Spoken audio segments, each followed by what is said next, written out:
Selamat sore Pak Daud.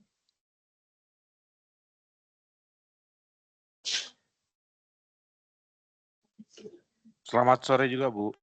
Iya, selamat sore Pak. Ini kita mulai saja ya Pak Daud, sambil nanti kalau ada teman-teman mahasiswa lain menyusul masuk ke web kedua ini, nanti akan saya lanjutkan juga dengan teman-teman lainnya. Nah, ini Oke, Bu.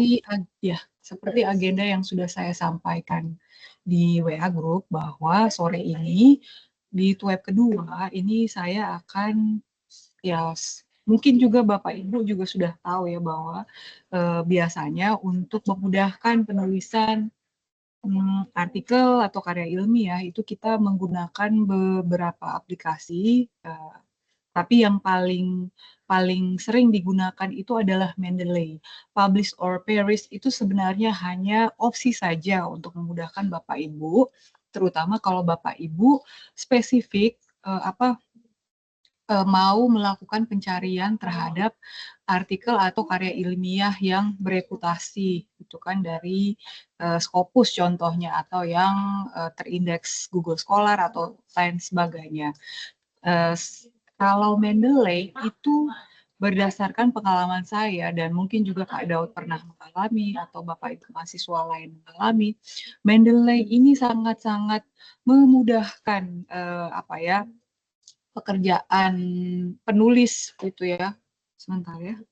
Pekerjaan penulis ketika membuat artikel, apalagi membuat daftar pustaka. Karena apa ya? Masing-masing jurnal itu punya gaya masing-masing.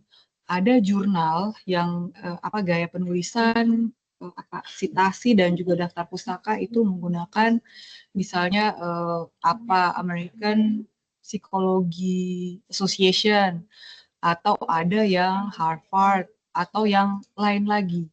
Nah, kalau kita menggunakan Mendeley ya, itu yang penting kita sudah input ya.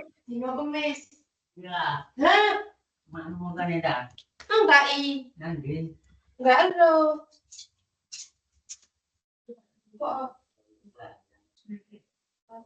Selamat sore Bapak Ibu ya.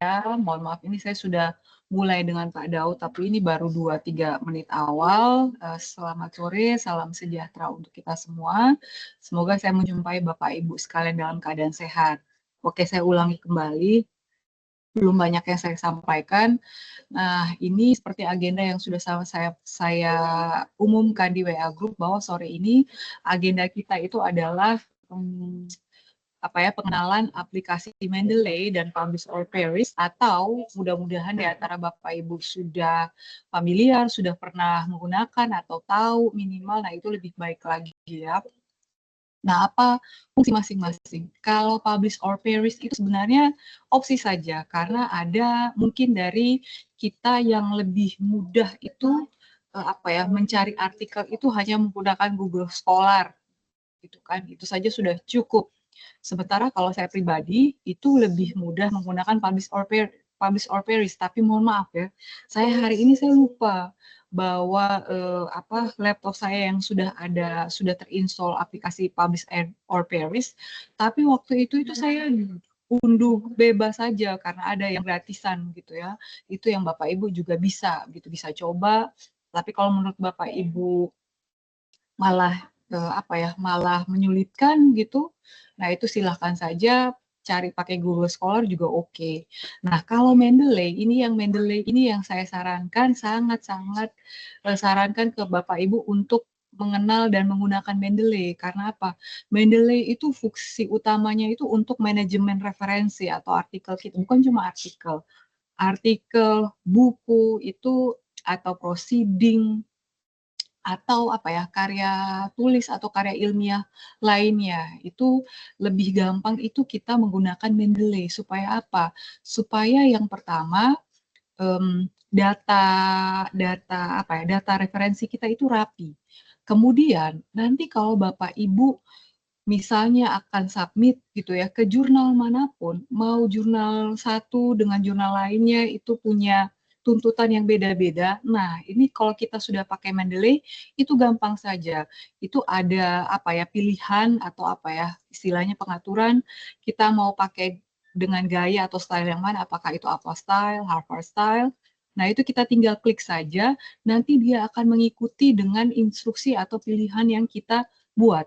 Sementara kalau Bapak Ibu tidak menggunakan Mendeley, nah itu Bapak Ibu manual kerjanya. Bapak Ibu harus input satu-satu. Bayangkan misalnya satu gaya daftar pustaka itu ada yang umumnya yang kita tahu yang apa style itu kan dimulai dengan nama akhir penulis. Nah, nama akhir penulis misalnya, kemudian setelah itu diikuti dengan apa tahun terbit dalam tanda kurung, kemudian titik diikuti dengan judul. Nah, itu judulnya juga macam-macam kan. Kalau judul buku itu ditulis dengan huruf tegak, sementara kalau mohon maaf, kalau artikel itu ditulis dengan huruf tegak. Sementara kalau buku itu ditulis dengan huruf miring. Nah, ini kalau kita tidak hafal, bisa saja keliru. Sementara Bapak Ibu, tahapan pertama, proses pertama ketika Bapak Ibu submit ke jurnal, ya, nah itu proses seleksi artikel yang dikirim oleh penulis itu, nah itu bisa saja salah satunya itu lihat dari daftar pustaka supaya gampang saja untuk seleksi. Mereka lihat, oh ini tuntutannya adalah Harvard Style, tapi kalau dia pakai apa style, saja sebenarnya isi dari artikel kita itu tuh sangat bagus gitu ya. Apa tema atau topik yang kita angkat itu sangat mengikuti tren, kemudian sangat otentik. Nah, itu jangan sampai kita gagal karena hal-hal sepele. Misalnya kalau Bapak Ibu pernah lihat, saya yakin pasti pernah lihat, kok ada artikel yang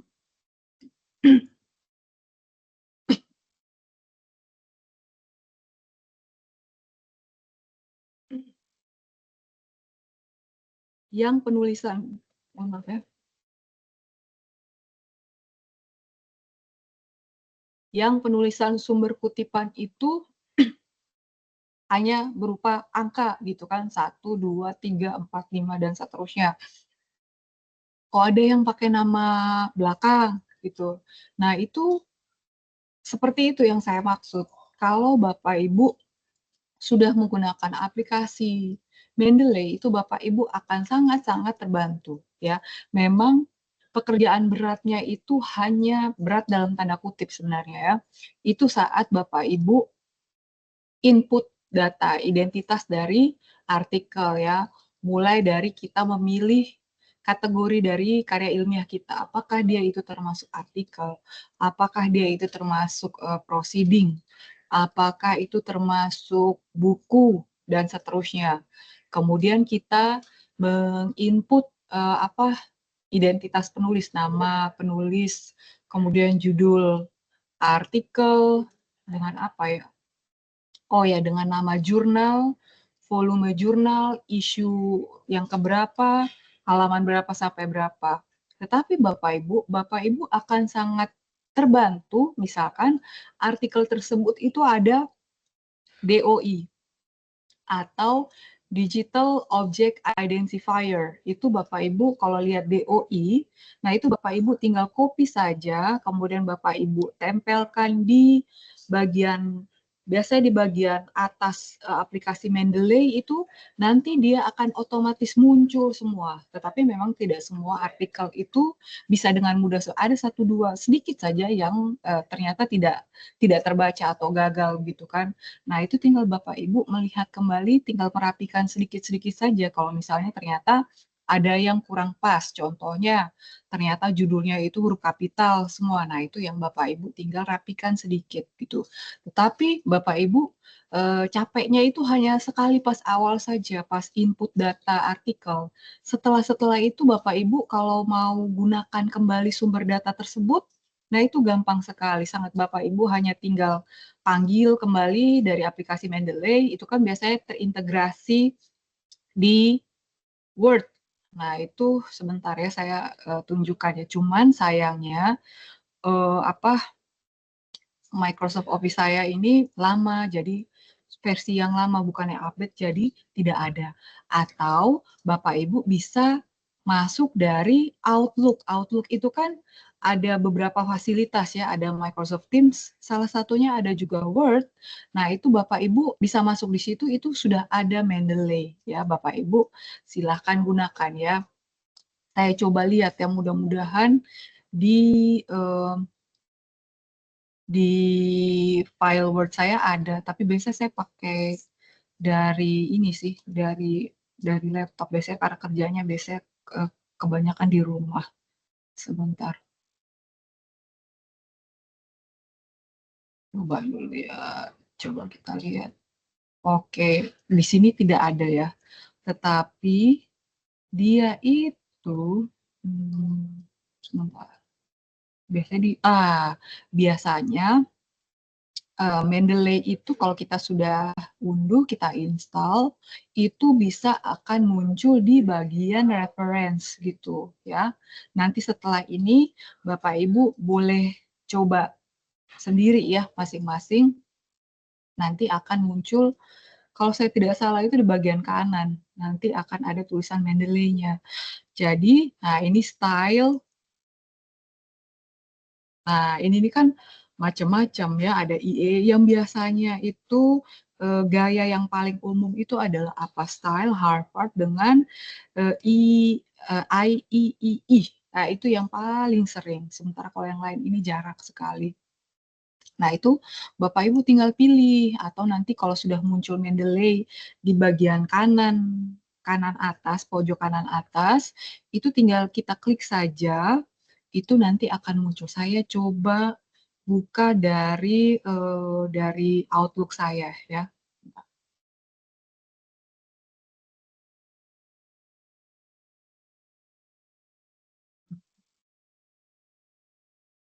Oh ya, bentar ya.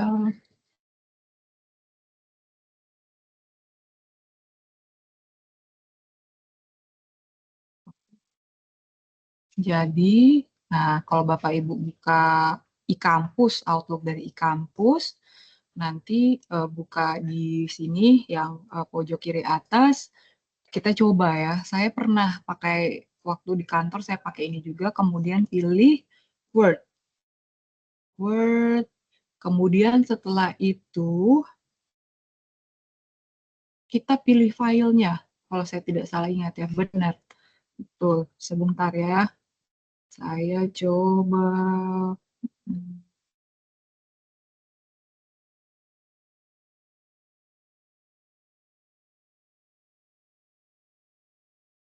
Ada artikel yang saya artikel Bapak Ibu semuanya sudah saya unduh. Saya bentar. Atau coba ya, saya unggah salah satu artikel dari Bapak Ibu. Nah, ini punya siapa? Oke. Hmm,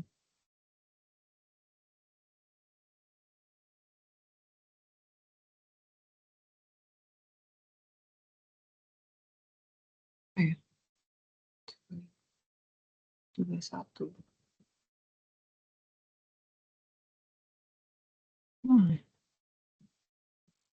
Sebentar ya.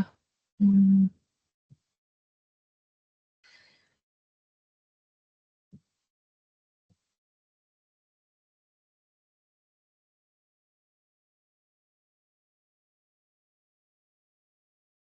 yang baru.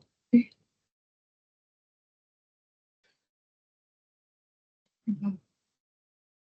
hmm,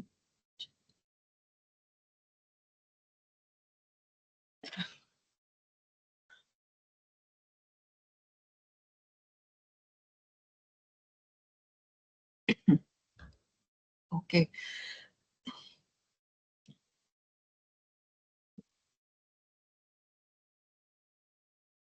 Oke, contohnya kita pakai tugas satu ini ya. Ini kemudian pilih di reference.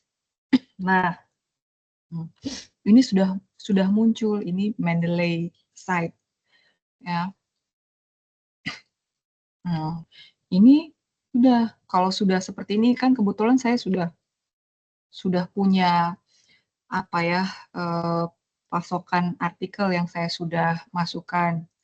Nah, ini tinggal kalau kita mau gunakan,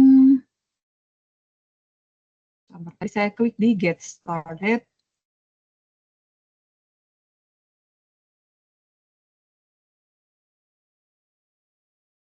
Oke, kalau ini kebetulan karena Mendeley-nya pakai dari Outlook ya. Sebentar ini, coba.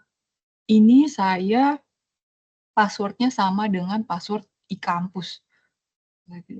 Iya.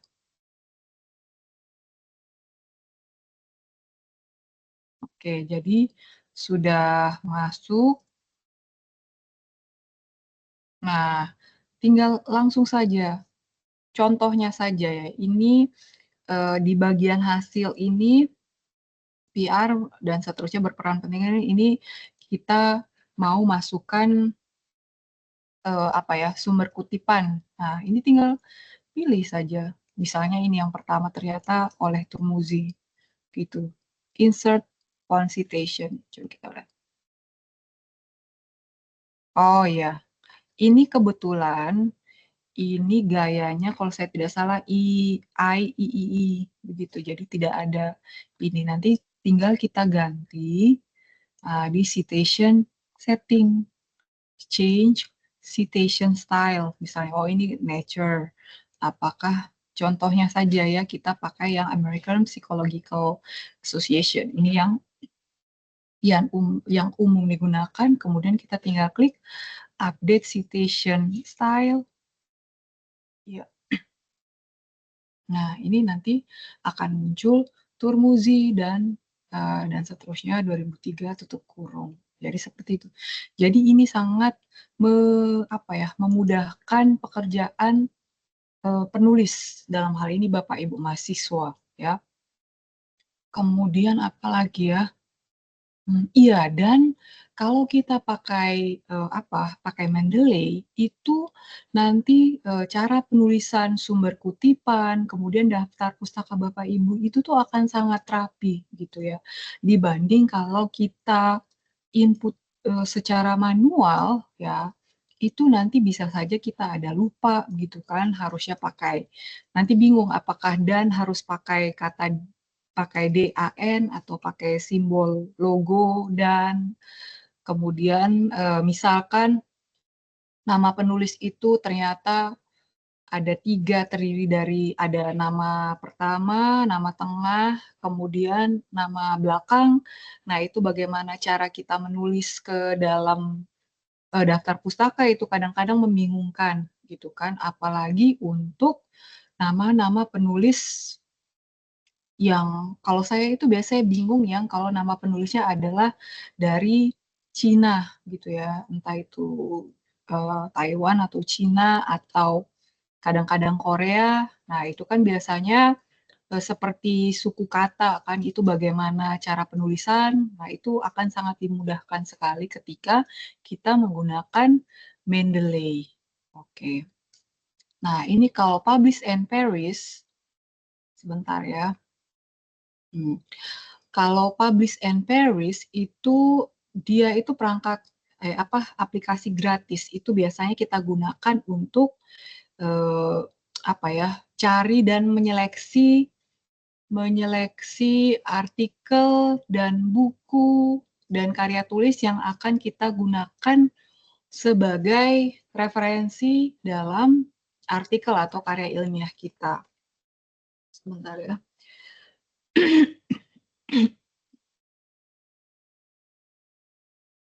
Ya. Jadi kalau Publish and Perish itu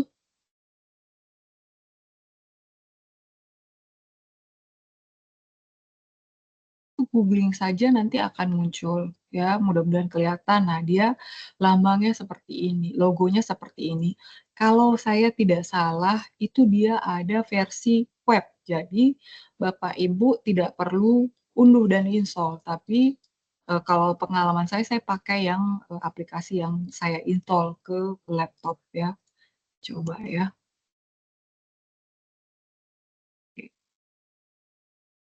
Nah, ini mungkin agak kurang jelas ya. Jadi, dia itu tampilan awalnya itu seperti yang, mohon maaf ya ini agak kecil, ada tanda yang bagian yang saya, kotak yang saya tandai atau saya gerakan mouse seperti ini. Nanti teman-teman bisa memilih, biasanya itu kata kunci. Kita masukkan beberapa kata kunci, kemudian ada pilihan bahasa yang teman-teman teman-teman pilih, kemudian tahun terbit dari tahun berapa sampai berapa. Nah, sebaiknya kalau kita menulis artikel, maka sumber kutipan atau referensi kita itu tuh paling lama 5 sampai 10 tahun terakhir supaya apa? Kita topik yang kita bahas itu memang topik yang yang sedang tren gitu atau memang yang sedang diminati gitu. Dan juga untuk mengantisipasi peluang kita judul penelitian kita itu sama dengan penelitian yang sudah dilakukan oleh orang lain. Nah, ini kalau teman-teman sudah masukkan semua, tinggal klik di menu search kalau saya tidak salah. Nah, ini nanti akan otomatis muncul list artikel yang teman-teman bisa bisa bisa pilih atau bisa lihat dan bisa baca. Kemudian teman-teman, nah ini kan waktu kita kan tidak banyak ya, waktu untuk mata kuliah karya ilmiah ini. Total itu 8 minggu tutorial, bimbingan tutorial online. Saat ini kita sudah masuk ke minggu keempat ya.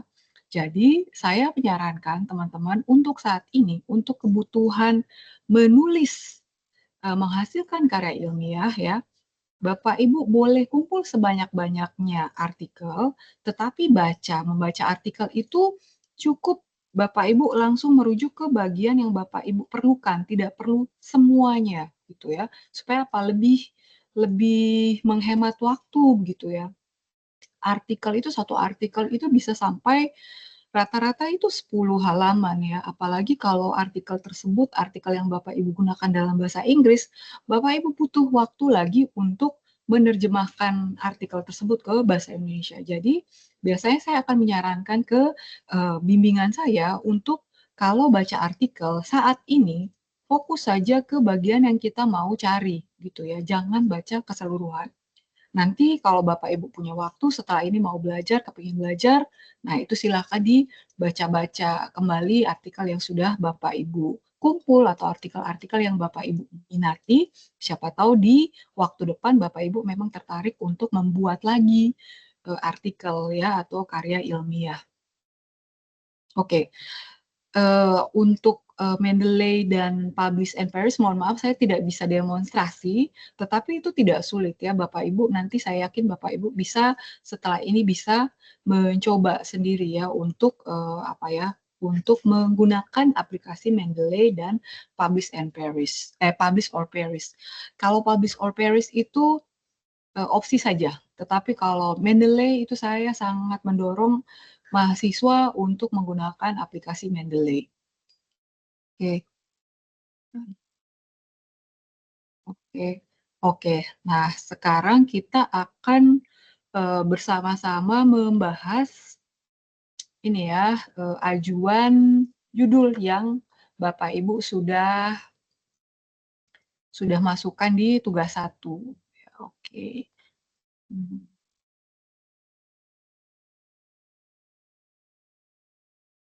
Ini hasilnya. Oke,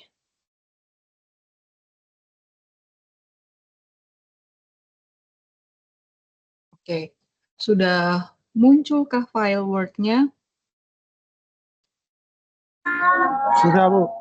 Ya. Oke. Nah, ini mohon maaf saya tidak bisa lihat mahasiswa yang hadir. Saya baca sesuai urutan, kalau memang yang bersangkutan tidak ada, kita lanjut ke yang berikutnya ya. Ini yang pertama Irma Kadarwati. Apakah Irma hadir? Oke. Selamat Oke. sore Bu Hadi. Oh ya, benar. Halo Irma. Iya. Oke, kita bahas judul dulu ya, judul artikel. Nanti setelah ini teman-teman mau diskusikan artikel, draft artikelnya silahkan. Tapi kita mulai dulu ke judul artikel. Pembahasan terkait judul artikel ini seharusnya teman-teman sudah pelajari saat teman-teman kuliah atau belajar mata kuliah IDIK 4013, Teknik Penulisan Karya Ilmiah. Itu ada topik khusus terkait ini ya, salah satunya judul artikel, bahwa judul artikel itu harus menarik, tetapi tentu saja mengikuti kaidah judul artikel. Menarik itu apa? Artinya judul artikel kita itu menggugah minat pembaca. Kemudian di judul artikel itu sudah harus termuat variabel-variabel penelitian ya. Kalau penelitiannya itu adalah penelitian kuantitatif, berarti ada variabel bebas dan variabel terikat. Minimal ada 2 variabel tersebut. Kemudian bahasanya juga bahasa atau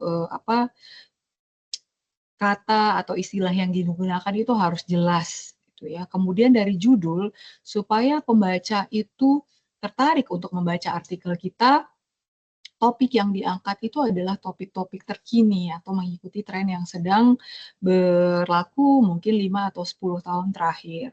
Nah, ini saya mulai dari Irma Kadarwati dulu ya. Nah, kalau seingat saya, tugas 1 yang sudah dibuat oleh Irma itu sudah melakukan analisa dan sintesa dari sejumlah artikel yang sesuai dengan judul yang Irma ajukan. Nah, judul artikel yang Irma ajukan itu adalah eksplorasi strategi fasilitasi pembelajaran berbasis TPACK dalam mendukung pembelajaran well-being. Nah, ini kita lihat dulu di judul artikel ya. Ini yang pertama yang perlu saya butuh klarifikasi dari Irma itu adalah istilah strategi fasilitasi pembelajaran. Nah, ini maksudnya apa, Irma? Oh, baik Bu, terima kasih sebelumnya. Selamat sore Bu Emelda dan rekan-rekan semuanya. Jadi gini Bu, kalau saya kan mengambil judulnya ini eksplorasi strategi fasilitasi pembelajaran. Nah, yang saya maksud di sini strategi fasilitasi pembelajaran lebih ke berarti upaya atau strategi guru dalam mengajar, membimbing siswa dan fasilitasi pembelajaran. Namun yang concern di sini tidak hanya untuk penyampaian materi saja, namun karena saya fokusnya ke TPACK dan juga kesehatan well-being-nya siswa, karena caranya strateginya setiap guru pasti berbeda. Nah, itu saya mau tahu bagaimana untuk menciptakan suasana belajar yang membuat suasana menjadi well-being. Seperti itu, Bu. Oh, oke. Itu mungkin strategi fasilitasi pembelajaran itu semacam scaffolding mungkin ya? Iya. Nanti saya juga cari tahu ya. Oke. Nah, ini Irma. Irma rencananya ini artikelnya ini menggunakan apa? Apakah berupa artikel penelitian atau kajian pustaka? Penelitian, Ibu. Oke, penelitian. Penelitiannya survei atau bagaimana? Menggunakan kualitatif. Oh, kualitatif. Oke, berarti penelitian kualitatif ya. Oke, penelitian kualitatif. Iya, silahkan ya. Kualitatif. Ya, kemudian, nah ini nanti mungkin, tetapi ini boleh sambil jalan ya. Kita jangan sampai kita hanya fokus ke judul, akhirnya nanti malah isinya tidak jalan gitu. Itu kan sayang sekali. Ini nanti sambil kita berjalan bimbingan tutorial online, ya mungkin setelah ini Bapak Ibu jangan ini ya, rekan-rekan mahasiswa, bimbingan tuh web saat ini jangan dianggap sebagai akhir dari revisi terhadap judul. Bisa saja nanti setelah saya baca kembali, atau mungkin Bapak Ibu sendiri, rekan-rekan mahasiswa sendiri merasa, oh Ibu ini kurang pas gitu, kurang sesuai dengan apa yang saya lakukan saat penelitian. Nah itu silahkan saja, itu masih bisa diperbaiki. Kemudian oke, eksplorasi strategi pembelajaran berbasis dalam mendukung well-being. Ini kayaknya terbalik ya, well-being. Sebentar ya. Dulu promotor saya juga dia artikelnya banyak tentang well-being gitu. Apa ya istilahnya? Well-being siswa atau apa ya?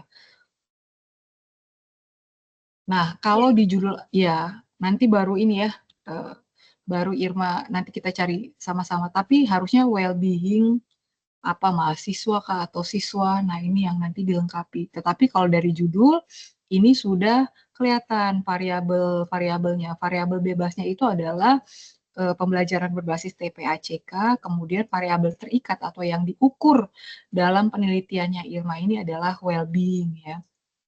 Nah, ini supaya Irma nanti mudah. Nah, ini instrumen terkait TPACK dan well-being ini sudah ada. Jadi Irma gunakan saja instrumen yang sudah ada. Irma jangan kembangkan lagi instrumen baru. Paling kalau Irma mau penyesuaian terhadap instrumen yang ada supaya nanti Irma tidak perlu lagi melakukan uji validitas dan reliabilitas terhadap instrumen. Gitu ya. Oke. Oke. Nah, kemudian yang kedua ini adalah Pak Daud Pratama.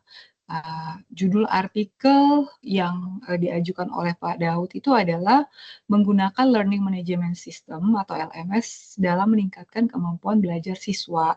Saya paham maksud dari judul artikel ini, tetapi gaya seperti ini itu tidak lazim ya Pak Daud.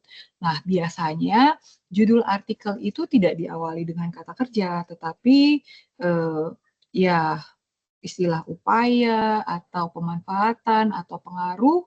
Nah, dari pemilihan kata tersebut itu pembaca akan langsung tahu bahwa ini artikelnya ini apakah termasuk penelitian kuasi eksperimen ataukah penelitian pengembangan. Nah, ini kalau misalnya ya, ini hanya apa ya? Ini hanya opsi dari saya, bagaimana kalau judul ini diubah menjadi pemanfaatan LMS pada mata pelajaran apa supaya lebih diperjelas untuk meningkatkan. Nah, ini kan kalau yang Pak Daud rencanakan itu kan kemampuan belajar siswa. Nah, istilah kemampuan belajar siswa ini apa ya? Tidak umum kita kenal. Biasanya hasil belajar atau motivasi belajar atau efektivitas pembelajaran atau aktivitas pembelajaran seperti itu. Pak Daud mungkin mau menanggapi atau memberikan klarifikasi terhadap apa yang saya sampaikan, silahkan. Ya mungkin itu ya Bu, masih kan waktu saya nentuin judul itu saya masih bingung kan untuk pemanfaatan learning management system karena terlalu universal, jadi ya waktu itu belum sempat lah maksudnya menentukan apa Bu, tapi nanti berikutnya saya tentukan untuk apa. Oke, berarti sudah oke ya. Nah, ini nampaknya Pak Daud berarti LMS-nya ini sudah ada, kan? Iya, Bu. Pak Daud, oke. Pak Daud, mohon maaf, Pak Daud ini di sekolah, bekerjanya di sekolah atau di instansi apa atau di mana begitu? Mohon maaf kalau saya boleh tahu. Enggak, jadi ada tante saya guru. Oke, tidak apa-apa. Artinya kan sudah ada tempat untuk nanti penelitian kan, jadi LMS-nya sudah ada, nanti bisa menggunakan. Saya itu biasanya menyarankan ke Bapak Ibu mahasiswa itu supaya waktunya itu efektif efisien, pakai saja apa yang ada. Jadi Bapak Ibu jangan mengembangkan mulai dari nol. Nanti kalau Bapak Ibu sudah selesai mata kuliah karir, mau bikin penelitian pengembangan yang mulai dari dari analisis kebutuhan, silakan saja. Tetapi kalau yang sekarang, kita pakai apa yang ada, ya. Caranya apa? Kalau Bapak Ibu menggunakan media, pakai media yang ada. Jadi kita hanya menguji hasil dari penerapan media tersebut atau strategi atau model dan sebagainya. Kemudian instrumen, Bapak Ibu gunakan saja instrumen yang sudah ada ya, yang oleh penulis atau peneliti dan itu sangat-sangat wajar gitu ya, itu hal-hal yang lumrah gitu digunakan. Bapak Ibu pakai instrumen yang sudah diuji validitas reliabilitas, nah mungkin akan ada penyesuaian. Misalkan kalau Bapak Ibu dari penelitian sebelumnya itu instrumennya itu digunakan contoh saja ya di siswa SMP. Nah, sekarang Bapak Ibu mau gunakan ke siswa SD atau PG PAUD. Nah, mungkin ada istilah-istilah yang Bapak Ibu perlu sesuaikan. Contohnya istilah-istilah yang dalam bahasa asing untuk anak SMP itu mereka sudah sangat kenal, sudah sangat akrab. Nah, itu mungkin harus diterjemahkan ke dalam bahasa Indonesia atau ada penyesuaian. Kita menggunakan kata ganti yang sepadan. Contoh hanya seperti penyesuaian-penyesuaian minor seperti itu saja. Jadi Bapak Ibu tidak mulai dari awal. Nanti kalau Bapak Ibu sudah belajar dengan baik, sudah lulus mata kuliah karir, setelah ini Bapak Ibu mau buat penelitian dari awal, mau bikin instrumen dari awal, itu silahkan saja ya. Oke, nanti ini Pak Daud bisa lanjutkan ya. Oke, Bu. Iya, kemudian kan itu di tugas 2 itu menurut saya apa ya, tuntutannya ringan ya, hanya meminta Bapak Ibu untuk menulis kutipan langsung dan tidak langsung ya. Itu Bapak Ibu ya selain mengerjakan tugas 2 supaya ada record di e-learning atau tutorial online, Bapak Ibu sambil lanjut gitu ya. Memang di tutorial online karya ilmiah itu kan tugas ada tugas 1, tugas 2, tugas 3 itu yang mulai mahasiswa membuat draft artikel, tugas 4 itu adalah artikel final, tetapi kita mulai dari awal itu Bapak Ibu sudah membuat minimal sudah ada outline-nya gitu ya, garis-garis besar. Jadi sambil Bapak Ibu mengikuti bimbingan tutorial online, mengikuti kegiatan diskusi di Tuweb gitu ya, Bapak Ibu sambil melengkapi apa ya, draft karya ilmiah yang Bapak Ibu sudah buat, sudah kembangkan dari awal, sudah desain dari awal, sehingga nanti di minggu ke-8 itu pas waktunya ya Bapak Ibu tinggal apa ya, kalau minggu ke-8 itu kan kita cek tingkat kemiripan gitu ya, uji plagiasi. Kalau sudah oke, kemudian Bapak Ibu nanti akan unggah surat pernyataan keaslian karya. Nah, itu kan sudah lebih gampang gitu ketimbang kalau Bapak Ibu ikut aturan dalam tanda kutip. Oh, ini kan masih aktivitas belajar 3, tugas 1 saya hanya bikin apa ya, analisa dan sintesis dari ini.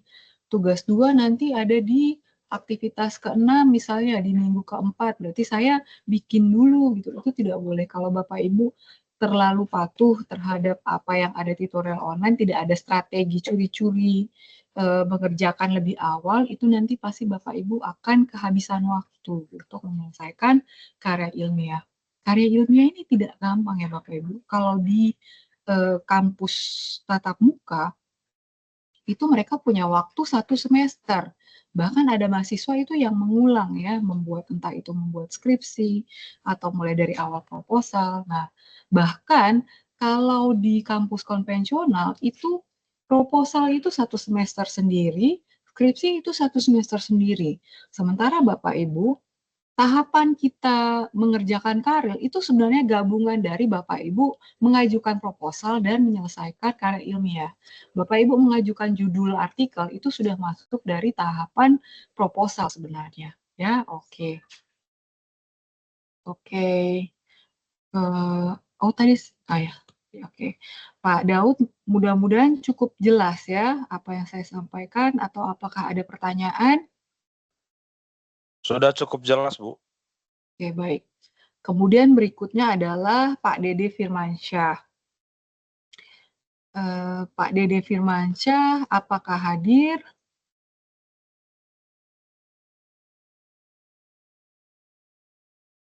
Oke.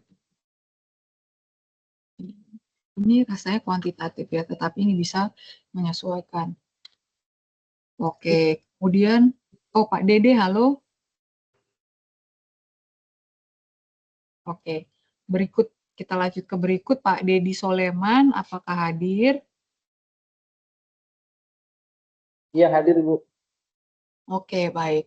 Nah, untuk Pak Dedi Soleman itu masukan dari saya itu kan adalah melanjutkan ke pengembangan penulisan draft artikel ya. Kalau dari Ya. judul ini sudah jelas ya variabel bebas dan variabel terikat itu sudah ada. Oh ya, ini minus variabel terikatnya ini belum muncul ya. Jadi apa yang mau diuji gitu, apa yang diukur dari penerapan metode UMI ini. Kalau efektivitas, oke. Oh Pak Dedi dulu, mungkin mau menyampaikan atau menjawab pertanyaan saya, silahkan. Oh, mohon maaf Ibu, tadi suaranya terputus Bu. Ini kan Pak Dedi, di judul ini kan baru ada variabel bebas, yaitu penerapan metode UMI dalam pembelajaran Al-Quran. Nah, ini variabel terikat yang mau diukur itu supaya kita tahu efektif atau tidak penerapan metode ini itu diukur melalui apa? Atau diukur dari apa? Apakah dari motivasi belajar atau hasil belajar?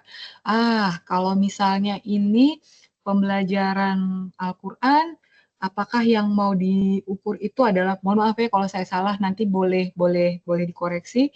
Apakah teknik membaca atau apa begitu? Itu silahkan. Baik Ibu. Untuk ukurannya itu adalah ke teknik membaca Ibu, teknik membaca karena metode ini kan salah satu metode yang dia itu berfokuskan kepada memperbaiki kualitas bacaan anak dalam membaca Al-Quran. Gitu, Ibu. Berarti ini yang Dedi harus lengkapi pembelajaran dalam pembelajaran untuk meningkatkan ini kayaknya saya agak keliru ya, efektivitas metode UMI dalam pembelajaran Al-Quran untuk meningkatkan kemampuan teknik membaca Al-Quran ya pastinya ya.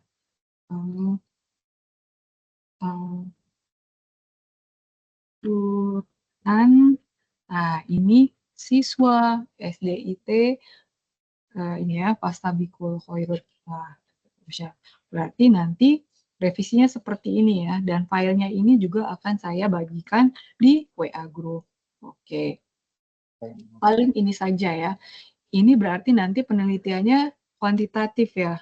Kalau saya tidak salah ingat itu, ya Pak Dedi pakai 2 kelas, satu kelasnya itu pakai pembelajaran konvensional, kemudian satu kelasnya itu pakai metode UMI ya. Oh, enggak Ibu. Oke. Saya menggunakan yang kualitatif Ibu. Oke, kualitatif bagaimana itu Pak?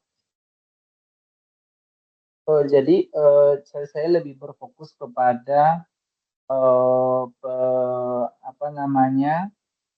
langsung observasi lapangan, jadi melihat pembelajaran secara langsung, kemudian juga menggali informasi atau data dari guru, siswa dan juga orang tua.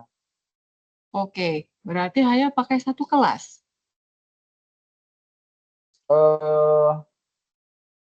Lebih umum Ibu, hampir semua kelas. Oh, oke. Semua siswa, tapi kita nanti mengambil dari secara random gitu Ibu. Dari kan pembelajarannya itu ada berkelompok-kelompok gitu. Oke, baik. Boleh juga seperti itu ya. Tetapi walaupun dia kualitatif, itu masih sah-sah saja ya, ada masuk angka-angka di dalamnya gitu. Misalnya presentasi, itu masih boleh gitu. Jangan sampai kita ada anggapan bahwa kalau kalau penelitian kuantitatif itu adalah penelitian yang isinya berupa perhitungan statistik, berarti angka-angka. Sementara kualitatif itu hanya menunjukkan apa ya, kualitas atau kategori tema yang ada gitu. Kualitatif juga boleh kita pakai apa ya, ukuran-ukuran seperti angka-angka juga tidak apa, persentase itu masih boleh gitu ya. Jadi supaya lebih mudah gitu kan, walaupun yang kita apa ya, tujuan kita itu adalah menunjukkan kualitas, tetapi biasanya itu tetap harus ada angka untuk memudahkan kita membaca gitu ya, membaca hasil, kemudian diikuti dengan ini atau pakai kategori. Misalnya ternyata efektivitas penerapan metode UMI itu eh, berada pada kategori apa ya, sangat baik atau baik gitu ya. Seperti itu juga boleh ya. Oke. Iya. Pak Denny Baik, Bu. silahkan. Iya ya, silahkan nanti lanjutkan. Kemudian, oke, berikutnya Baik, adalah terima kasih, Bu. iya Pak Dedi, terima kasih juga. Pak Hinang Kristio Budi. Apakah Pak Hinang hadir? Rasanya hadir ya tadi. Saya Ya, lihat. selamat sore Ibu hadir. Selamat sore. Pak Ya. Hinang ini juga kalau di tugas 1 saya tidak memberikan revisi terhadap judul ya. Ini judulnya adalah efektivitas blended learning model. Oh ya, untuk sebenarnya ya, untuk meningkatkan, oke, untuk meningkat. Oh ya, tapi seingat saya ini saya kasih komentar ya, untuk meningkatkan hasil belajar menggunakan media video interaktif bagi siswa SMK. Nah, kalau saya Ya. tidak salah itu saya kasih masukan untuk Pak Hinang itu, Pak Hinang harus menuliskan dengan jelas mengapa Ya. kok siswa SMK ini butuh video interaktif gitu ya. Kenapa Ya. bukan simulasi atau praktik langsung gitu ya. Entah apakah memang untuk topik tersebut itu apa ya, butuh biaya besar atau mungkin terlalu berbahaya atau ada alasan-alasan lain yang memang oh ya atau kalau misalnya video interaktif itu lebih efektif karena bisa diulang gitu Kak atau atau atau siswa itu bisa memperlambat tempo penjelasan atau bisa memperbesar tampilan gambar dan lain sebagainya dibanding kalau penjelasan langsung ya. Itu rasanya tidak saya masukkan ke dalam komentar di tugas 1, tetapi Pak Hinang bisa ini ya, apa yang saya sampaikan ini bisa Pak Hinang lanjut untuk masukkan ke artikel punyanya Pak Hinang. Ini kalau saya ya berdasarkan apa yang saya tangkap, ini penelitiannya kuantitatif kah Pak Hinang? Iya betul Ibu, kuantitatif Ibu. Iya, nanti silakan lanjutkan ya. Kemudian Bapak Ibu, untuk yang penelitian kualitatif, penelitian kuantitatif itu Bapak Ibu sudah sangat gampang sekarang kita cari ini ya, cari sumbernya rujukan. Kalau dulu itu saya benar-benar harus beli buku Creswell, kalau Indonesia itu Suharsini Arikunto, harus baca yang Sugiono. Kalau Bapak Ibu, dan itu pelajari dari awal. Sementara kalau sekarang ini Bapak Ibu boleh-boleh saja Bapak Ibu cari dari internet, dari artikel, Bapak Ibu lihat. Apalagi kalau sekarang itu artikelnya kan cukup jelas dan detail ya. Nah, itu Bapak Ibu langsung ke bagian methods, kalau artikel tersebut dalam bahasa Inggris atau metode penelitian. Nah, itu Bapak Ibu tinggal sesuaikan kira-kira metode penelitian mana yang cocok atau tepat untuk menjawab rumusan masalah atau pertanyaan penelitian Bapak Ibu.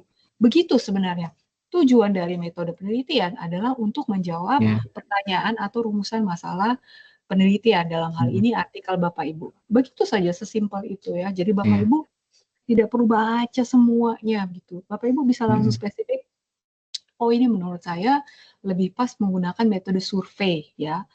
Nah, ini salah satu dasar pertimbangan selain tujuannya adalah untuk menjawab pertanyaan penelitian atau rumusan masalah, Bapak Ibu juga harus sesuaikan dengan sumber daya yang Bapak Ibu punya dari strategi, waktu, dan tenaga ya.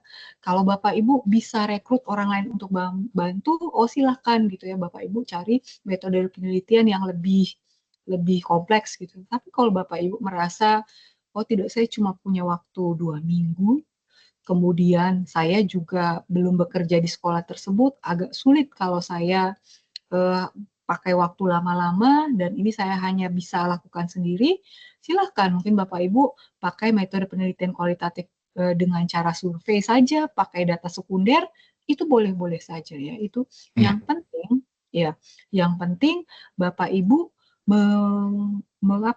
menampilkan hasil penelitian dan juga membahas hasil penelitian Bapak Ibu itu dengan jelas dan detail gitu ya. Artinya apa yang Bapak Ibu temukan itu memang benar-benar penting dan dan bermanfaat. Sebenarnya menurut saya cukup itu saja gitu ya.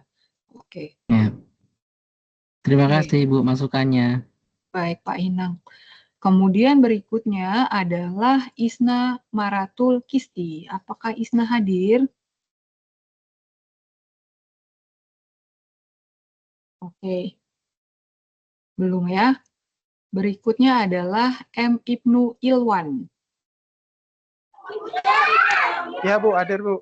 Oke, baik.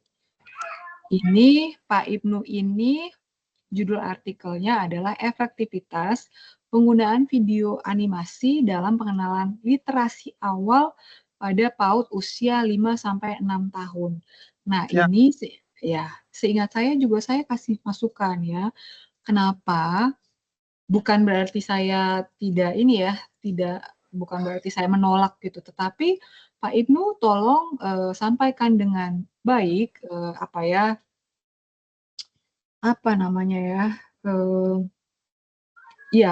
penjelasan atau dasar kenapa kok anak 5-6 tahun yang seharusnya itu adalah mereka berhadapan langsung punya pengalaman langsung dengan benda konkret dan juga dengan alam sekitar, kok malah menggunakan video animasi ya untuk pengenalan literasi.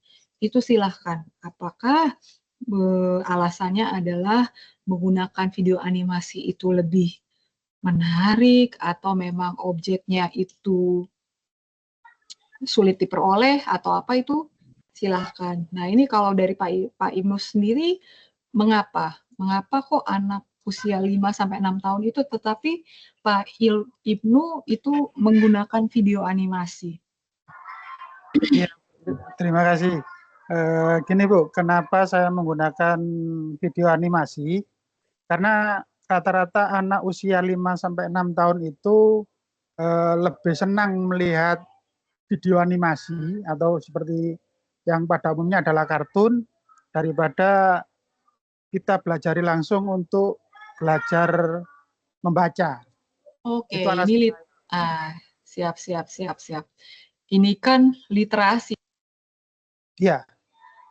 Pengenalan objek gitu ya. Misalnya Ya, kalau jadi abjad-abjadnya. Iya. Oke, Ya. kalau itu masih masuk akal ya. Itu yang nanti Pak Ibnu harus sampaikan. Kemudian ini video animasinya ini menggunakan video animasi yang sudah ada atau Pak Ibnu mau buat sendiri? Cari yang sudah ada Ibu, seperti yang saya sampaikan pertama dulu. Oh ya, oke. Kalau itu oke ya. Jadi efektivitas penggunaan video animasi dalam pengenalan literasi awal pada anak PAUD usia 5-6 tahun. Wah. Atau ya literasi awal anak PAUD atau boleh juga Pak Ibnu langsung munculkan ini di PAUD-nya PAUD apa. Itu juga boleh. Karena biasanya kalau PAUD ya nama yang istri saya ngajar di situ boleh. Boleh. Di situ saja. Kan kita Pak Ibnu nanti kan mau penelitiannya kan di situ. Langsung saja. Oh gitu. Oke. Terima kasih. Iya, oke. Kemudian berikutnya itu adalah Natasha Kristi Baskoro. Apakah hadir? Hadir, Bu. Oke, baik. Nah, ini ya, punyanya Natasha itu adalah peran tim, ini bacanya Caris atau apa ya? mohon maaf kalau salah, media dalam Karis, Bu. Karis ya, meningkatkan citra Karis National Academy melalui konten digital. Oke, waktu awal Natasha sampaikan ini di web pertama itu saya sebenarnya belum terpikirkan, tapi ketika tadi saya baca kembali tugas 1, kan sebenarnya tugas 1 Bapak Ibu sudah saya periksa mungkin 1 atau 2 minggu lalu, tadi saya baca kembali karena kita untuk kepentingan web kedua. Nah, ini Natasha, apakah masuk kawasan TV artikel Natasha ini? Menurut Natasha bagaimana? Boleh diulang, Bu? Nah, ini judul artikelnya Natasha ini apakah termasuk kawasan teknologi pendidikan? Gitu. Kan? Kalau berdasarkan judul, Karis Nasional Academy ini termasuk sekolah, Ibu. Jadi masih masuk dalam kawasan teknologi pendidikan. Nah, maksud saya kan begini, kawasan TP itu kan ada desain, ada pengembangan, kemudian ada pemanfaatan, ada pengelolaan, dan evaluasi. Oke, ini maksudnya ini saya juga sambil belajar, siapa tahu saya kurang update yang perkembangan sekarang gitu kan. Sebentar saya lihat lagi yang punyanya Natasha ya. Saya sambil baca-baca peran tim Karis. Oke. Oh, sebentar. Yang sekolahnya tadi itu apa? Karis Nasional Academy-nya. Oke, Karis National Academy. Oke. Mulai paham saya. Nah, ini saya tanya kembali. Sebenarnya yang punya peran dan yang mau kita kaji itu apakah tim Karis Media atau konten digitalnya? Coba saya tanya dulu. Yang mau dijelaskan itu tentang konten digital yang sudah dibuat oleh tim Karis Media. Nah, itu berarti Natasha harus olah ini judul ini supaya ketika kita baca itu yang memang jadi fokus itu adalah konten digital. Kalau fokusnya itu adalah konten digital, saya sepakat. Tapi kalau dengan redaksi judul seperti ini seolah-olah yang mau kita teliti itu adalah tim Karis Medianya, gitu ya. Nah, ini yang nanti, tapi Natasha boleh sambil jalan dulu, ya. Boleh kerjakan dulu artikelnya, sambil nanti saya juga belajar ya. Ini kira-kira redaksi artikel yang pas itu seperti apa. Tetapi kalau tujuannya itu adalah analisa terhadap konten digital untuk meningkatkan citra Karis Nasional Akademi, nah itu oke, gitu ya.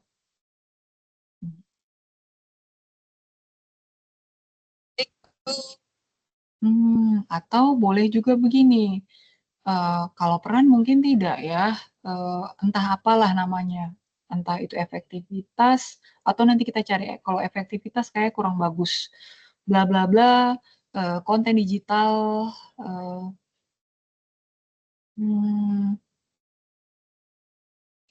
atau ini Natasha boleh cerita dulu kah? Ini artikel Natasha ini idenya itu apa dan tujuannya apa? Tujuan saya untuk buat artikel ini tuh karena ingin tahu apakah konten digital yang selama ini saya buat dan teman-teman tim saya buat itu efektif dalam meningkatkan citra sekolah Karis di luar ini melalui sosial media. Oke, siap. Kalau ini saya paham sih. Oke, berarti redaksinya yang nanti kita ubah ya. Efektivitas kayak kurang bagus ya. Nantilah kita lihat. Tetapi kalau seperti itu, oh ya saya paham sih. Kan sekarang sekolah-sekolah juga ini ya, dalam tujuannya untuk sosialisasi dan promosi sekolah dan juga supaya orang familiar terhadap sekolah itu kan sekarang sudah mulai gencar juga ya konten-konten digital di media sosial gitu. Oke sih. Oke. Tapi nanti setelah ini ya, nanti Natasha juga sambil cari tahu, saya juga sambil cari tahu. Tetapi Natasha boleh sambil jalan gitu ya, kalau tujuannya itu adalah kita mau uji efektivitas dari konten digital yang dikembangkan oleh tim Karis Media ini. Nah, itu berarti apa ya, instrumen tidak. Kalau begini ya, kalau buku atau bahan ajar ya, itu ada yang namanya instrumen untuk uji keterbacaan. Kemudian instrumen untuk uji apa ya, desain dari bahan ajar. Kalau itu saya ada gambaran sih. Memang saya ini belum pernah punya pengalaman kalau konten digital. Tetapi kalau untuk bahan ajar itu sudah ada instrumennya ya. Jadi kalau Natasha, bukan kalau ya, ini sudah terlambat ya, ini minggu keempat pakai yang ini. Nah, ini rasanya Natasha juga bisa mengadopsi atau mengadaptasi instrumen yang biasanya kita gunakan untuk menguji kelayakan dari bahan ajar cetak. Ya, pasti nanti kan ada beberapa istilah atau konsep yang kita sesuaikan ya dengan konten digital. Mungkin jumlah viewers kah atau apa ya? Nanti kita lihat ya. Saya rasanya masih punya instrumennya, atau kalau Natasha sudah punya instrumennya juga lebih baik lagi ya. Tetapi ya saran saya sama seperti artikel-artikel sebelumnya, gunakan instrumen yang sudah ada ya. Tinggal Bapak Ibu menyesuaikan saja dengan kebutuhan yang sesuai dengan artikel yang ingin Bapak Ibu kembangkan untuk mata kuliah karir ini. Oke. Ya. Mohon ya. Siap Ibu, terima kasih banyak. Iya. Oke, berikutnya adalah Novian Rudiansyah. Ada tidak ya? Oh ya, ada ya. Silahkan, Novian Rudiansyah.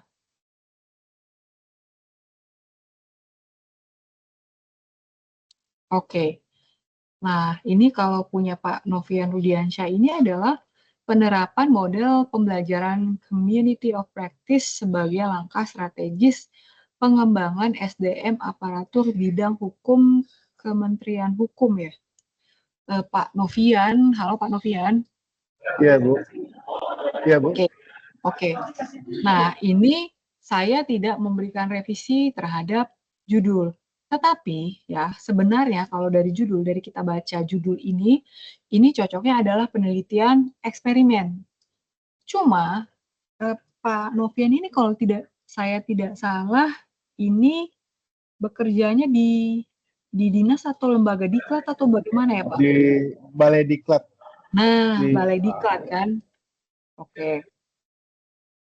Nah, kalau ini adalah penelitian eksperimen, ya mungkin dari segi waktu itu akan kurang pas atau tidak terkejar, ya. Tapi saya tidak tahu ya. Setelah ini silakan Pak Novian mengkoreksi jika saya salah.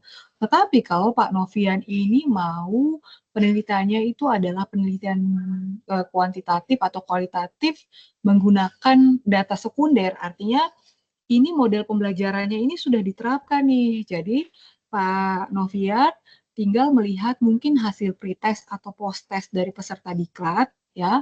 Mungkin mau uji end gain atau apa ya, peningkatan hasil belajarnya membandingkan antara kelas yang menggunakan model pembelajaran community of practice dengan kelas yang tidak. Contohnya seperti itu.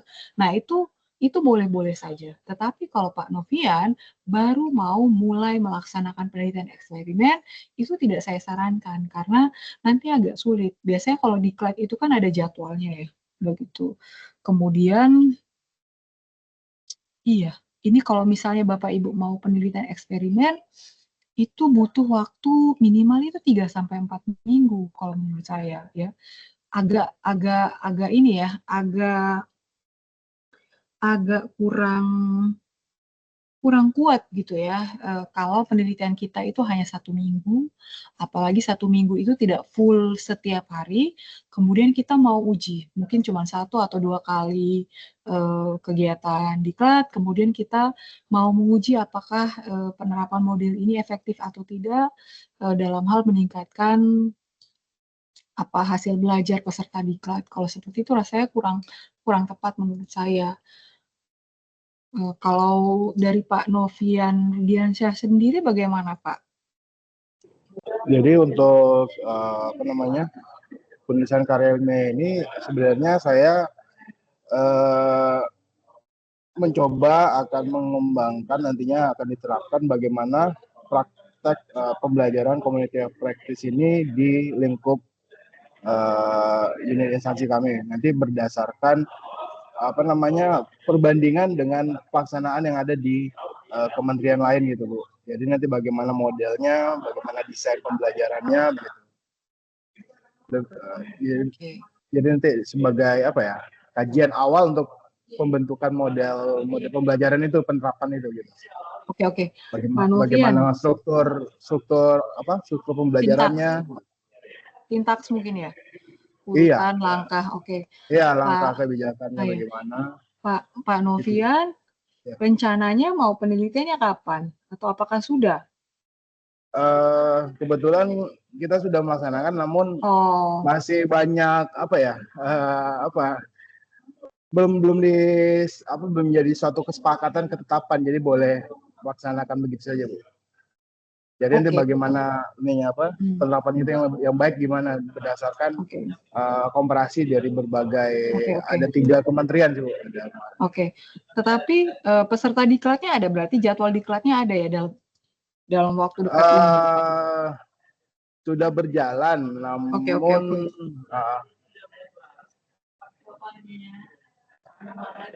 kayaknya saya cukup lumayan mulai paham ya. Nah, ini kan tadi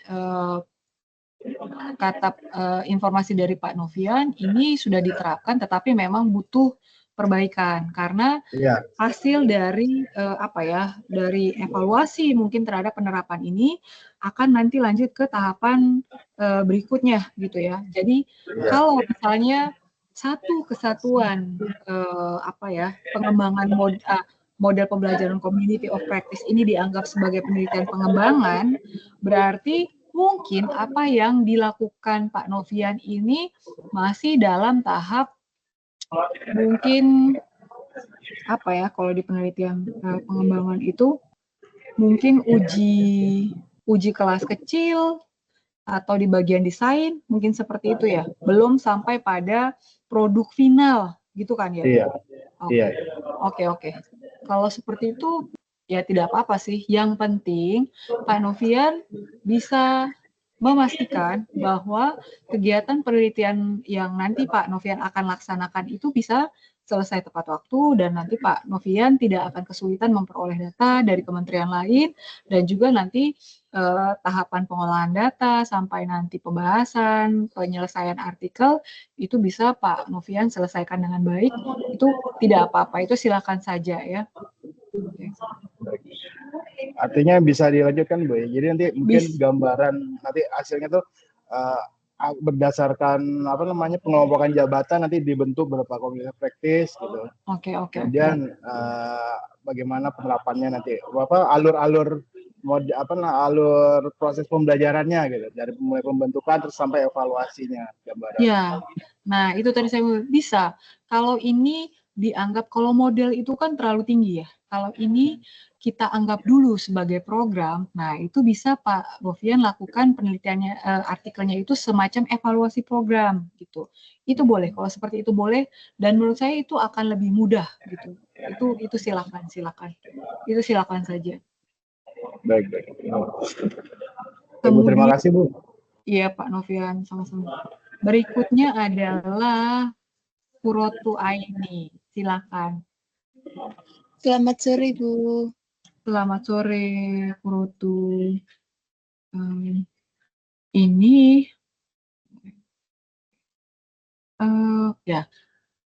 judul artikel Kurotu adalah pemanfaatan aplikasi Canva sebagai media pembelajaran untuk meningkatkan minat dan motivasi belajar pada anak usia dini di era ini apa ya, Kurotu? Hampir sama kayak TK, Bu. Oh, istilah saja ya. Kepanjangannya apa kalau boleh tahu? Raudatul Atfal. Oh, iya. Oke. Kalau SD MIN gitu ya? Kalau SD itu MI kayak gitu loh. Ya, MI, iya. Ya. MTS gitu. Oke. Ini oke. Nah, ini mirip-mirip seperti yang tadi saya sampaikan ke Pak Ibnu ya. Berarti ini apakah aplikasikan Canva berarti Kurotu atau guru ini membuat dulu kan media pembelajarannya menggunakan Canva. Iya, Bu. Oke, kemudian ketika sudah jadi, baru media yang sudah jadi tersebut diterapkan di kelas ke dalam kegiatan pembelajaran, ya kan? Kemudian diukur minat dan motivasi belajar. Nah, oke. Kalau tadi Pak Ibnu itu kan jelas ya, itu kan untuk pengenalan literasi. Nah, kalau ini sepertinya ada yang kurang. Ini ya, media pembelajaran apa namanya ya? Kalau di PAUD itu bukan mata pelajarannya ya? Tema. Iya, temanya apa? Itu yang Kuroto harus tambahkan ya di sini tema. Oke, itu rencananya mau untuk tema apa? Kalau untuk tema rencananya apa itu kayak buat apa di aplikasinya itu pengenalan hewan gitu loh, Bu. Tema hewan. Oke. Oh, kayak alam sekitar gitu, Bu. Tema alam sekitar, pengenalan lingkungan sekitar. Nah, itu tapi Kuroto harus hati-hati ya. Kalau misalnya alam sekitar itu kan sebenarnya alangkah lebih baik kalau anak-anak itu kan dikenalkan secara langsung ya dengan alam sekitar, tetapi tidak apa-apa. Yang penting Kuroto bisa menjelaskan alasan yang mendasar gitu, kenapa kok anak usia dini itu malah pembelajaran tema alam sekitar itu kita menggunakan aplikasi Canva. Mungkin kalau menggunakan media aplikasi Canva, apa ya, bisa ada dengan suaranya kah, atau apa ya, itu nanti Kuroto bisa bisa lengkapi di artikel yang Kuroto buat. Nah, ini juga sambil jalan, bukan cuma Kuroto, tetapi untuk Bapak Ibu lain, kalau nanti ketika saya pelajari ternyata ada butuh penyesuaian dan tambahan dan revisi, itu bisa-bisa saja terjadi ya, sambil jalan depan, tetapi silakan Kuroto lanjutkan ya untuk pengerjaan penulisan artikel ya. Oke. Kalau kan ini awalnya itu judulnya untuk meningkatkan minat dan motivasi. Mungkin kalau ke belakang judulnya berubah kayak untuk meningkatkan kemampuan itu gimana, Bu? Soalnya kan boleh. pengenalannya itu hewan. Kebetulan habis ini tuh mau ke kebun binatang. Jadi kayak pengenalan ini tuh hewan buas, ini tuh hewan gini. Nanti apa pengenalan yang nyata itu waktu ke kebun binatang. Ke kebun binatang. Boleh, itu silahkan. Mungkin kalau ke kebun binatang itu kan waktunya terbatas ya. Jadi tujuannya itu adalah kita mengenalkan dulu pakai media pembelajaran menggunakan aplikasi Canva ini. Artinya siswanya itu kenal dulu, anak-anaknya kenal dulu. Jadi dia tahu mana hewan yang jinak gitu ya, mana hewan yang liar. Kemudian hewan-hewan ini mungkin apakah dia makan buah atau makan daging gitu, seperti itu. Artinya pengenalan terhadap karakteristik dasar dari hewan gitu, itu boleh. Nanti Kuroto sesuaikan ya. Memang kalau minat belajar rasanya kurang pas. Nanti kita cari istilah yang cocok gitu ya. Baik, Bu. Oke, silakan. Kemudian berikutnya adalah Rizky. Sebentar ya, ini kayak tidak ada ya. Oh ya, Rizky Nur Azizah. Ya, ini orangnya tidak ada ya. Sebelum itu, ya ini ada yang kebetulan saya lihat ya. Pak Gredi nanti dikerjakan ya tugas 1, atau kalau misalnya ada kendala, nanti silahkan setelah ini boleh diskusi bersama-sama. Kalau Pak Gredi, mohon maaf ya yang setelah ini Rodiatul dan Sinta, ini kebetulan saya lihat. Kalau Pak Gredi rencananya apa artikelnya? Selamat sore Bu, selamat sore Bu. Selamat. Sebelumnya ya maaf, sebelumnya saya minta maaf Bu untuk keterlambatan mengirimkan, tugas 1. Saya baru saja tadi mengirimkan tugas 1. Sebelumnya saya Oke. ada bimbang terhadap Hmm. judul yang saya pilih karena, saya sebelumnya nyari artikelnya terlebih dahulu di Google Oke. Scholar, apakah ada yang serupa jurnalnya jadi, bisa memudahkan saya. Sebelumnya saya nyari dulu, seperti itu Oke. jadinya agak terlambat untuk menentukan judulnya. Dan Oke. izin Bu untuk menyampaikan, untuk judulnya saya, mengidentifikasi media pembelajaran yang paling efektif meningkatkan keberhasilan belajar anak usia dini. Oke, identifikasi Ya, media media pembelajaran. oke, pembelajaran Iya, pembelajaran yang paling efektif yang paling efektif dalam meningkatkan keberhasilan belajar anak. Untuk meningkatkan keberhasilan Belajar belajar. anak. Iya. Belajar anak apa? Usia dini. Anak usia dini. Iya, Bu. Oke. Ini media pembelajarannya itu kan banyak sekali, ya. Iya, betul. Tetapi kita bisa bikin kategori, apakah media pembelajaran itu media pembelajaran audio kah, visual kah, supaya nanti pekerjaannya Grady itu tidak terlalu banyak gitu. Nah, ini rencananya seperti apa nanti? Baik Bu, untuk penelitiannya sendiri, rencananya penelitian, tapi penelitiannya itu kan kita sudah mau selesai semester ya Bu, ini untuk yang di sekolah yang ini. Jadi nanti data yang akan diambil adalah data selama, masa pembelajaran 1 tahun ini, seperti itu. Oke. Dan untuk media Oke. pembelajarannya ada beberapa Bu, dan itu yang menjadi bahan penelitiannya. Ada media pembelajaran, itu alat peraga, kita ada alat Nah. peraga yang dicetak, lalu kita ada juga bentuk model 3 dimensi, 3 kayak dimensi. misalnya, kita membawa apel, kita bawa apel, seperti itu. Oke Lalu oke kita oke. juga ada, saya lupa kemarin itu interaktif board untuk anak ini itu kita ada menggunakan media video Bu, seperti itu. Untuk menampilkan kayak kita kan tidak bisa Oke. menampilkan seperti yang tadi ada teman-teman itu menampilkan video binatang yang tidak bisa kita lihat secara langsung, kita tampilkan seperti itu. Yang selama ini kita Oke, berarti Grady ini nanti di, satu sekolah kan? Betul Bu, satu sekolah Bu. Satu sekolah. Nah, itu Grady sudah bisa langsung munculkan di judul nama sekolahnya apa. Kemudian ini sebenarnya ya, kalau dari, redaksi artikel, ini tentu, harus diperbaiki. Cuman saya memang belum menemukan yang pas, maksudnya supaya jangan tertunda. Saya paham maksudnya Grady itu apa, itu silakan lanjutkan, itu boleh-boleh saja. Itu nanti Grady akan pakai data sekunder, harusnya penelitiannya itu, penelitian kuantitatif ya, ada analisis, Saya sih metode instrumennya, rencananya wawancara Bu, wawancara kepada setiap guru-guru. Tapi kan tetap nanti, selain wawancara, Grady nanti akan pakai data, apa ya Ya, data namanya kalau keberhasilan dari ada iya kan? indikatornya di kurikulum kita. Iya. Iya, seperti itu kan. Nah, itu juga ini, iya, oke, itu nanti kan ada triangulasi data.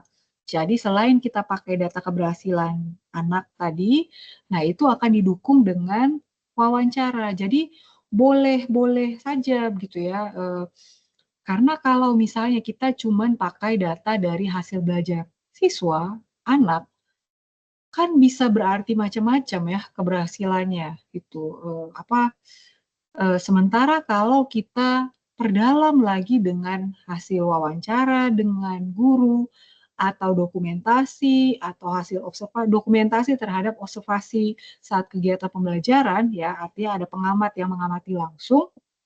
Nah, itu kan akan lebih mendukung temuan yang kita temukan gitu ya, dan juga akan mendukung hasil dan juga pembahasan dari artikel kita gitu ya. Itu kok oke-oke saja, tetapi selain wawancara tadi tetap harus ada data hasil apa ya namanya ya, ya hasil keberhasilan atau hasil belajar siswa di TK ya. Kemudian kalau mau ada tambahan lain, silahkan. Misalnya ada dokumentasi atau hasil pengamatan gitu ya, itu juga silahkan. Misalnya ternyata berdasarkan walaupun sudah berlalu ya, hasil pengamatan ternyata siswa itu anak itu lebih aktif atau lebih senang itu ketika pakai media 3 dimensi. Kenapa? Karena mereka bisa, mohon maaf.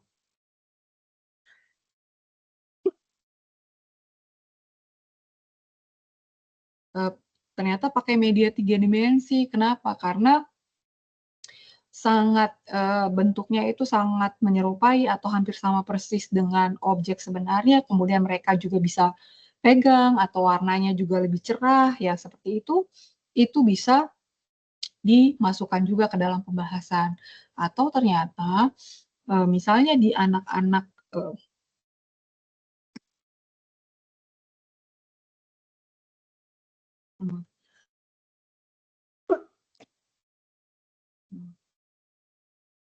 mereka itu ternyata lebih suka dengan,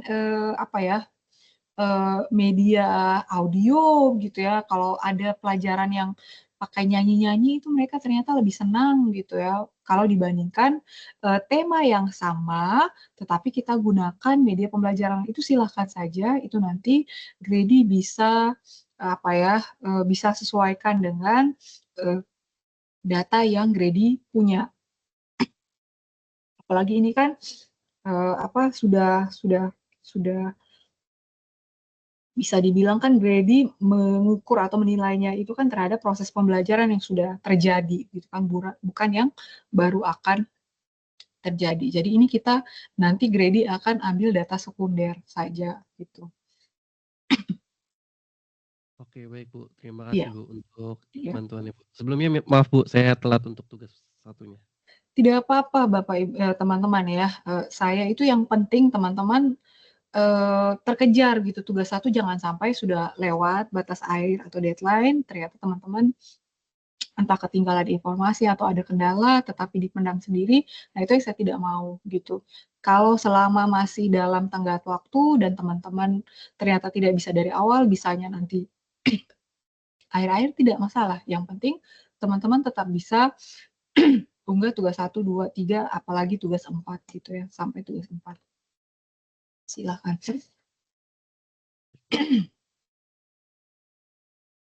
Kemudian berikutnya adalah, tadi Rizky tidak ada ya.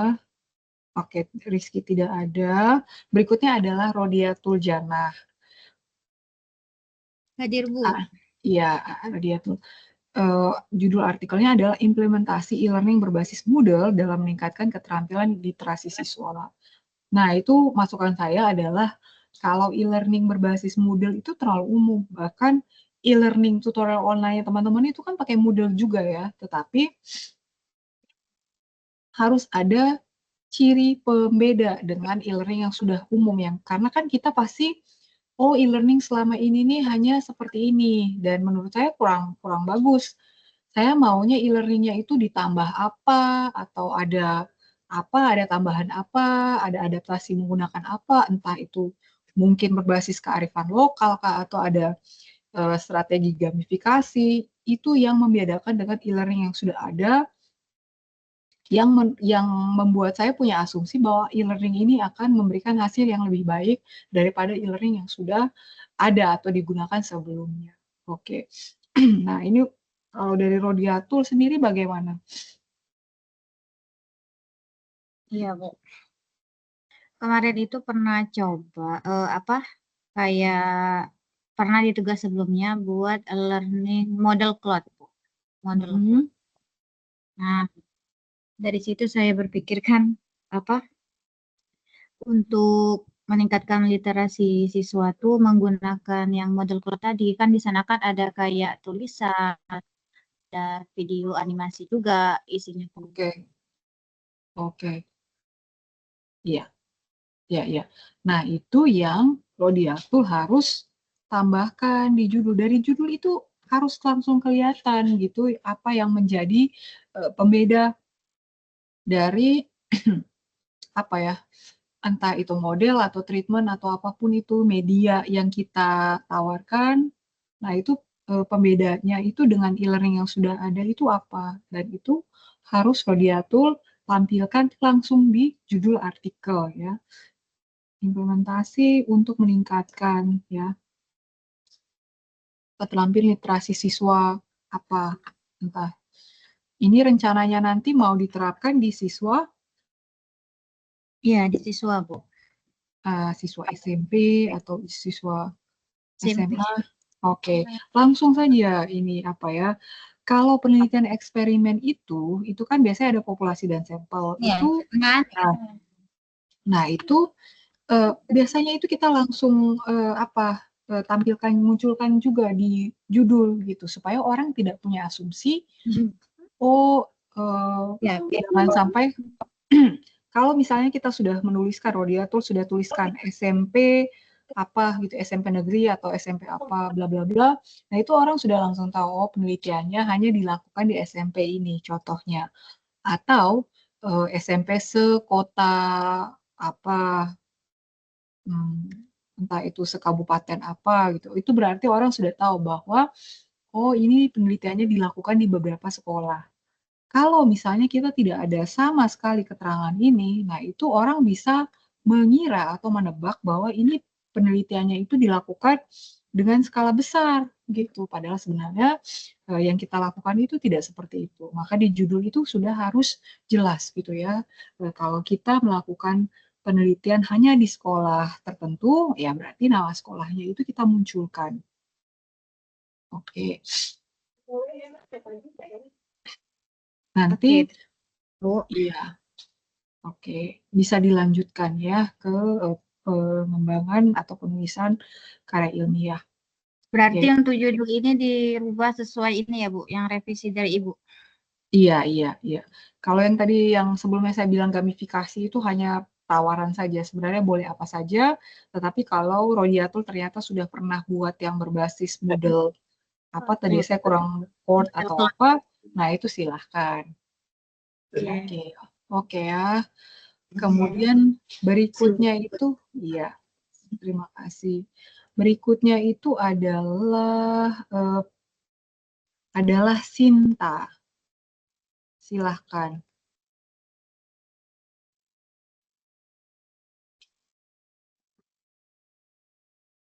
Halo? Masuk ya, Bu? Iya, Sinta sudah terdengar jelas. Silakan. Judul artikel dari Sinta itu adalah efektivitas pembelajaran berbasis video untuk meningkatkan konsentrasi dan daya ingat anak PAUD ya. Ini sebenarnya sama dengan apa yang tadi sudah saya sampaikan ke Pak Ibnu dan juga ke Purotu ya. Ini kan anak usia dini.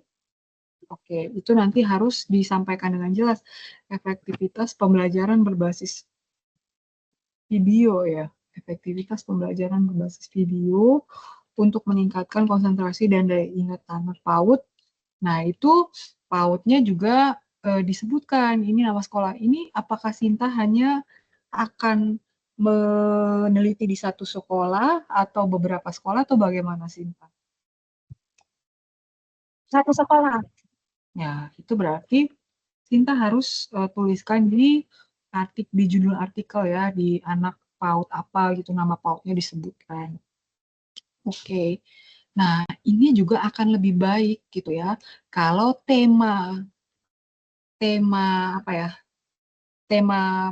pembelajarannya itu juga ada, supaya ketika kita baca itu juga langsung tahu bahwa memang, oh tema ini memang cocok untuk pembelajaran berbasis video.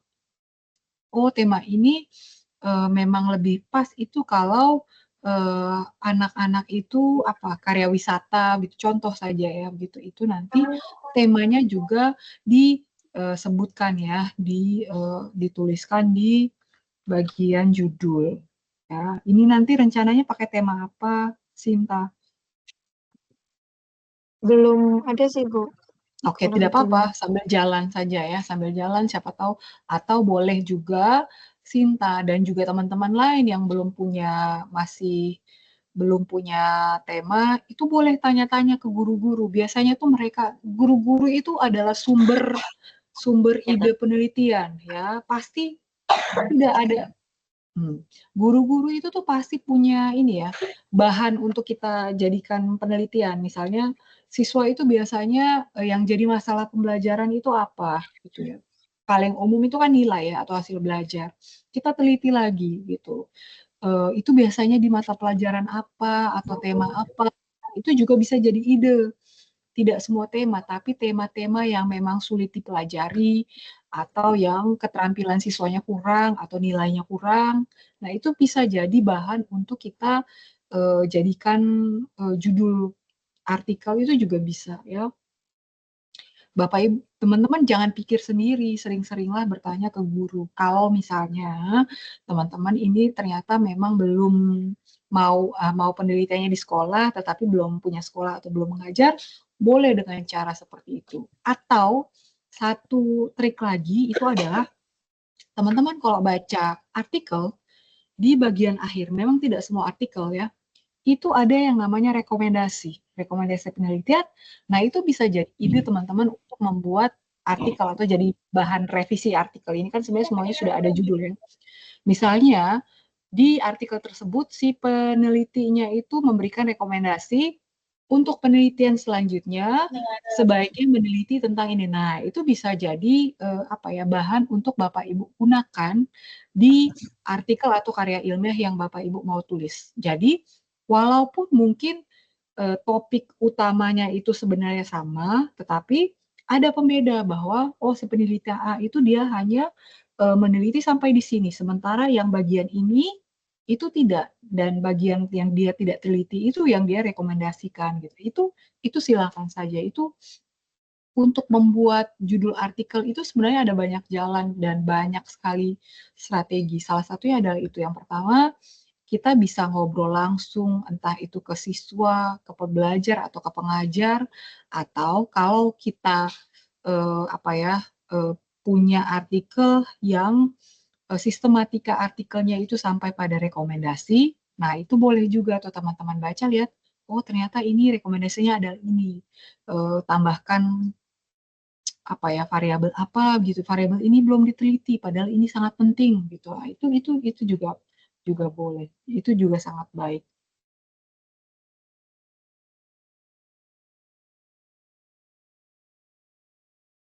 Oke, sampai di sini apakah ada yang mau bertanya? Silakan.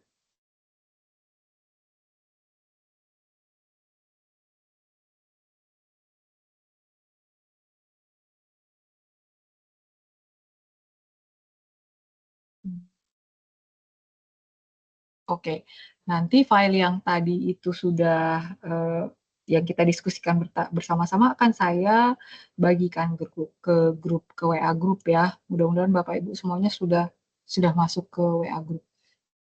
Kemudian catatan dari saya itu adalah supaya kita bisa seragam ya, dan penilaian saya juga sifatnya lebih objektif. Bapak Ibu tolong gunakan template artikel jurnal pendidikan UT, dan template tersebut juga sudah saya bagikan ke grup. Kalau misalnya ada Bapak Ibu yang terlewat tidak masuk di grup, boleh japri saja saya ya, atau boleh gunakan fasilitas diskusi. Mohon maaf, diskusi yang ada di kelas Karel itu saya baru baca tadi ya, jadi baru ada satu yang saya jawab, nanti akan saya baca kembali. Oke, sampai di sini apakah ada yang mau bertanya? Oke. Oke, mudah-mudahan apa yang saya sampaikan dan kita diskusikan cukup jelas. Ini kalau saya mau bisa menyimpulkan kembali, mengingatkan kembali ke Bapak Ibu. Yang pertama, tolong pelajari dan gunakan aplikasi Mendeley. Ya, yang sifatnya opsional itu adalah aplikasi Publish or Perish ya. Kalau Bapak Ibu merasa Publish or Perish itu malah menyulitkan, silahkan itu boleh di-skip saja. Bapak Ibu silahkan gunakan pakai Google Scholar saja, itu sudah cukup.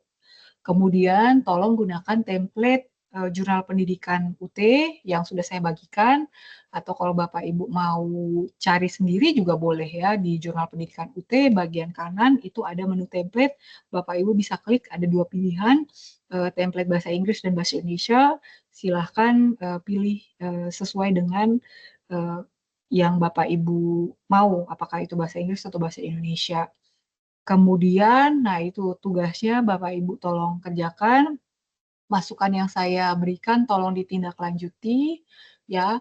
Ingat baik-baik Bapak Ibu jangan sampai terlewat tugas 1, 2, 3, dan 4 ya. Mudah-mudahan Bapak Ibu bisa selesai dan juga bisa belajar optimal dan juga bisa lulus mata kuliah Karil. Mata kuliah Karil ini 0 SKS tapi berat ya.